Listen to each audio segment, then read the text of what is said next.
Hey there everyone, welcome to Crappy Reviews, where the games aren't always crappy, but the reviews usually are. I'm the Crapgamer with you as always. Thanks for taking time out to check out one of my reviews. If you like this review, make sure to check out the hundreds of other reviews I have, as well as all the other great gaming related content. You get all the games, no beef, no drama here on Crappy Reviews. That's my personal promise to my subscribers. So relax, would ya? It's just games. Today is a monumental day. It's my first PlayStation 4 review, and the first game I'm reviewing is The Order 1886. This game was one that we've known about since E3 2013, and it's actually been in production since 2010, so about 5 years. Originally intended as a PlayStation 3 title, The Order drew my interest originally because people compared it to Gears of War, which many of you might know is one of my all-time favorite franchises. So obviously, I was willing to give Ready at Dawn's take on the third-person shooter a go. I think a lot of us were.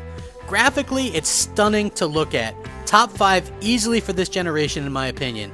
They really blur the lines between cinema and games with this wonderful creation of an alternate history in London. The character models are gorgeous, the attention to detail is second to none, the presentation truly is next generation. And that's not something I say lightly. You will be impressed with the game right from the start, and going in and out from cutscene to gameplay is at times jarring because they look so similar to one another. It's hard to argue against a fantastic presentation we see here. The only drawback to the beauty of the game and scenery is that it's all very much look but don't touch. There's very few items to interact with, and even fewer people. One of the things that I wanted from this generation was more interaction with the living game world, and sadly, this is something The Order fails at completely.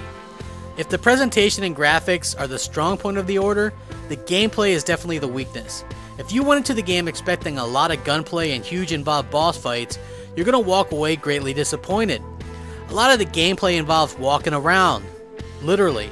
I think they made it so your character can't move very fast simply to pad the game time a bit. Now there were seriously times I felt like it was a walking simulator, not a third-person shooter, and that's a problem. The QTEs were everywhere, including entire cutscene chapters where the occasional QTE would end your involvement, basically. I'm convinced the game has some of these QTEs just to stop your controller from turning itself off from lack of use, which is actually something I remember happening in the game Metal Gear Solid for the PlayStation 3, Metal Gear Solid 4 that is, because the cutscenes were so numerous and long that your controller could turn off. Now the weapons are fun and I love the steampunk style, but overall there's not much in the way of actual gameplay to be found. There's no co-op, which is weird because you have a companion in the game. There's no multiplayer, which is weird because third-person cover-based shooters scream online fun. I could definitely imagine a horde game mode with werewolves that would be amazing. It doesn't have to be a versus. I think a horde mode would have been fantastic. There just seems to be a lot of missed opportunities in this game in the gameplay department. I really enjoyed the voice acting, the sound, the ambience of the game. They did a really good job with the immersion, but the problem is that you will often find yourself with a controller at your side instead of playing the game for yourself. It feels like you're just along for the ride.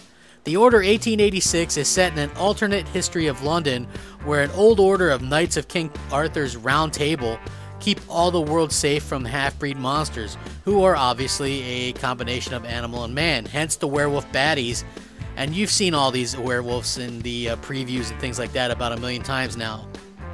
There's almost a correlation between this game and Underworld movies, where your type of fighting going on between the werewolves and the knights, and the wolves usually come out on top. I don't really want to spoil too much of the plot, because it's definitely worth playing through just for that aspect, but the characters, music, and plot are really well conceived. The game really does play out more as an interactive movie, however, and some of the pacing can be slow at times, but overall, a very solid story. At the end of the day, The Order 1886 isn't the big reason to own a PlayStation 4.